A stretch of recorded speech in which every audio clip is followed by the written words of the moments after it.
yesterday's attacks and other things. Some say that he does have ties to Muslim extremists. I don't know.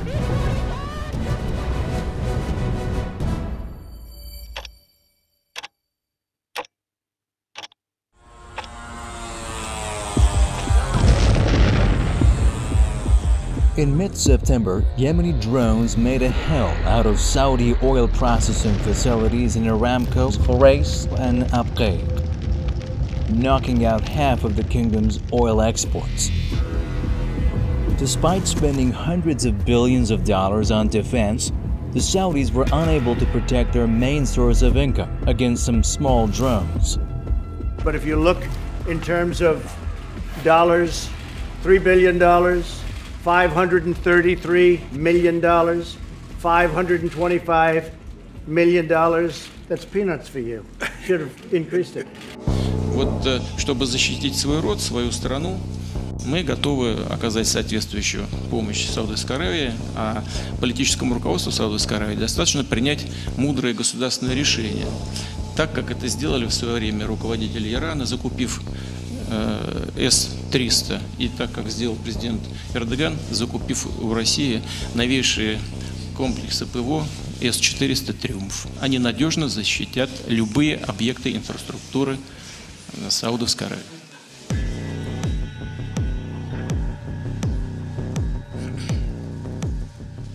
The fact is, a series of military failures and political humiliations over the past few years have gradually plunged the future of the oil-rich kingdom into a great deal of uncertainty, and in consequence, the image of its future king has been tarnished, an issue that can be a source of chaos for the House of Saud and the kingdom as a whole. Aramco is a global supplier. 10% of the global supply come from Aramco. And what hurt Aramco hurt the global economy and the global source of energy. Much to the Saudi Crown Prince's dismay, many in Saudi Arabia have now lost their faith in him and his ability to defend and lead the world's largest oil exporter. According to an exclusive report by Reuters, even some members of Saudi Arabia's ruling family and business elite have expressed frustration with the leadership of Mohammed bin Salman.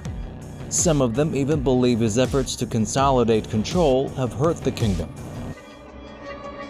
Since becoming Crown Prince in June of 2017, Mohammed bin Salman has dramatically increased the level of repression against domestic critics, dissidents, human rights activists, anyone who frankly dares to have independent thought in the kingdom. Most notably, starting in May of 2018, the authorities arrested 13 prominent women's rights advocates and are still holding 9 of them.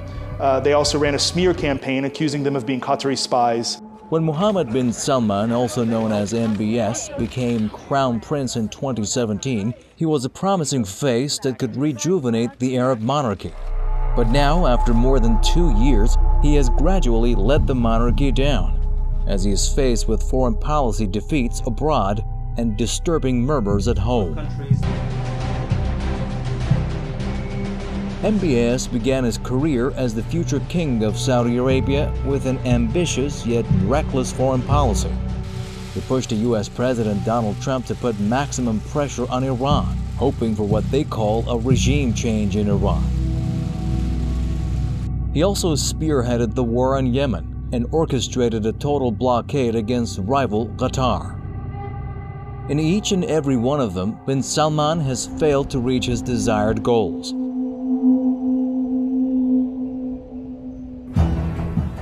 As for the Iran case, the Iranian president's office recently said that they had received a message from Saudi Arabia calling for negotiations.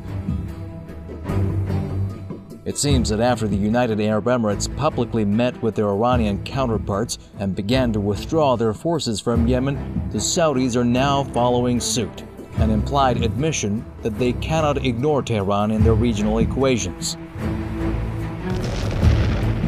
Riyadh was still in a state of shock following the drone attacks, when on September 29, Houthi Ansarullah announced the defeat of 3 Saudi brigades in a cross-border raid near the Saudi city of Najran. The footage released by Ansarullah showed images of a clear Saudi humiliation. من أبرز نتائج العملية خلال ساعاتها الأولى محاصرة مجاميع مختلفة من قوات العدو ومهاجمة مواقع عسكرية محصنة. أدت العملية خلال يومها الأول إلى وقوع خسائر كبيرة في صفوف قوات العدو، وكذلك اغتنام أسلحة إضافة إلى استسلام الآلاف من المخدوعين. A day after, more bad news rocked the Saudi court.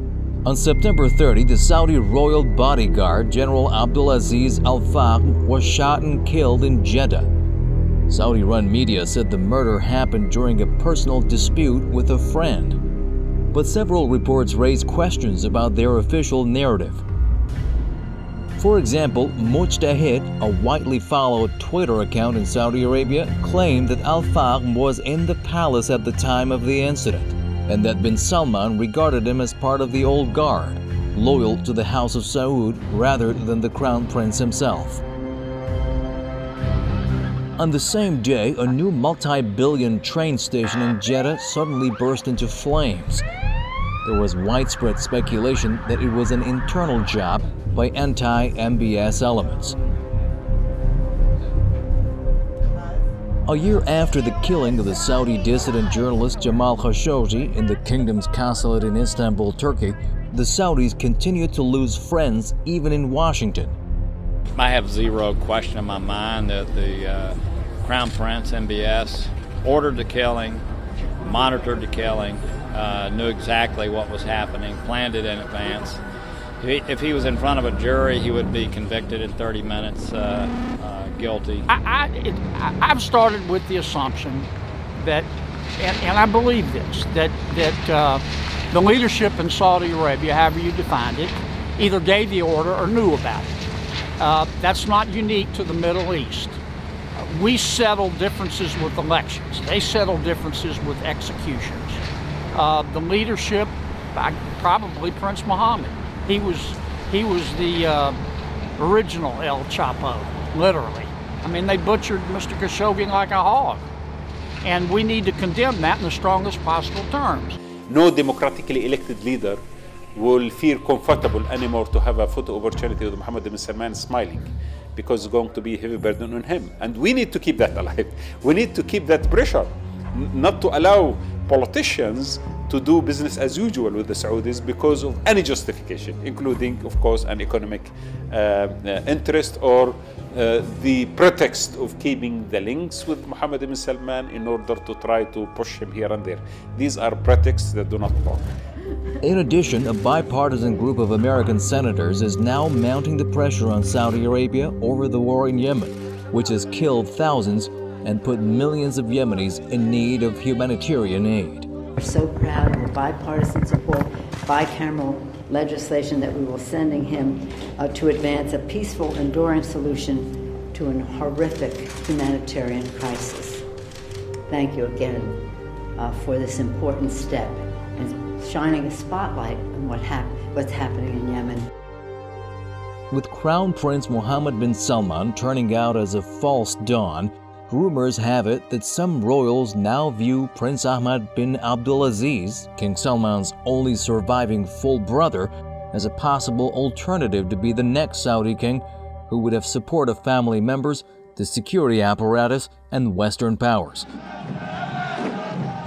Although this might not happen, such rumors are indicative of deep tensions inside the royal family. And with bad things constantly happening at home and abroad for the kingdom, it seems that Saudi Arabia is on the verge of some important changes, if not a total breakdown.